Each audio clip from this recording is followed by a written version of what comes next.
पुढची बातमी पाहूयात। उन्हाळी सुट्टीनंतर अखेर आजपासून राज्यभरातल्या सर्व शाळा सुरू झाल्यात। या निमित्त मुख्यमंत्री देवेंद्र फडणवीसांनी सुद्धा पनवेलमधल्या वहाळ इथल्या जिल्हा परिषद शाळेमध्ये हजेरी लावली। विद्यार्थ्यांचं त्यांनी स्वागतही केलं। तसंच यावेळी मुख्यमंत्र्यांनी विद्यार्थ्यांशी संवादही साधला। तर उपमुख्यमंत्री सुनेत्रा पवारांनी मावळ तालुक्यातल्या जिल्हा परिषद प्राथमिक शाळेला भेट सुद्धा दिली। यावेळी त्यांनी उपस्थित विद्यार्थ्यांना गुलाब पुष्प देऊन त्यांच्याशी संवाद साधून नव्या शैक्षणिक वर्षासाठी शुभेच्छा सुद्धा दिल्या। उपमुख्यमंत्री एकनाथ शिंदेंनी सुद्धा ठाणे महापालिकेच्या शाळेला भेट दिली आणि विद्यार्थ्यांचं स्वागत केलं।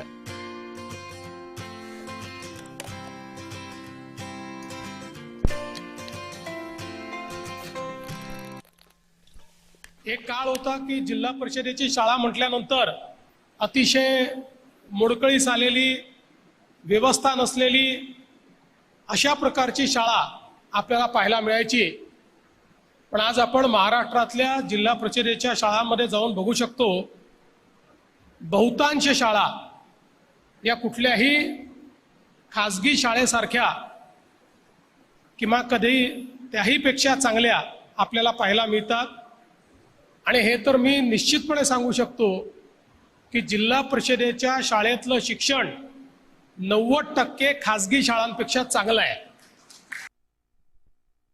मुलांचं स्वागत करण्याची सवय अनेक वर्षापासून आहे, कारण मी एक शैक्षणिक संस्था पाहत होते, त्यामुळे माझ्यासाठी हा दिवस अत्यंत महत्त्वाचा असतो। काही विद्यार्थ्यांच्या आयुष्याची पहिली पायरी आजपासून सुरू होते आणि ती अत्यंत महत्त्वाची असते आणि तिला अशा प्रकारचं स्वागत जर मिळालं तर आपले विद्यार्थी चांगल्या प्रकारे प्रगती करणारच आहे त्यांच्या आयुष्यामध्ये, असं मला वाटतं। दरम्यान राज्यातील शाळा आजपासून सुरू झाल्यात। विद्यार्थ्यांमध्ये शिक्षणाबद्दल उत्साह निर्माण करण्यासाठी आणि शाळेतील पहिला दिवस संस्मरणीय करण्यासाठी हा उपक्रम राबवला जातोय। पहिलं पाऊल या उपक्रमाअंतर्गत इयत्ता पहिलीमध्ये दाखल झालेल्या विद्यार्थ्यांच्या पायांच्या ठशांची प्रत पालकांना देण्यात आली। तर मुंबईतल्या घाटकोपरच्या पंतनगर पालिका शाळेमध्ये पालकमंत्री आशिष शेलार, मुंबईच्या महापौर ऋतू तावडे यांनी भेट देत विद्यार्थ्यांचं स्वागत केलं।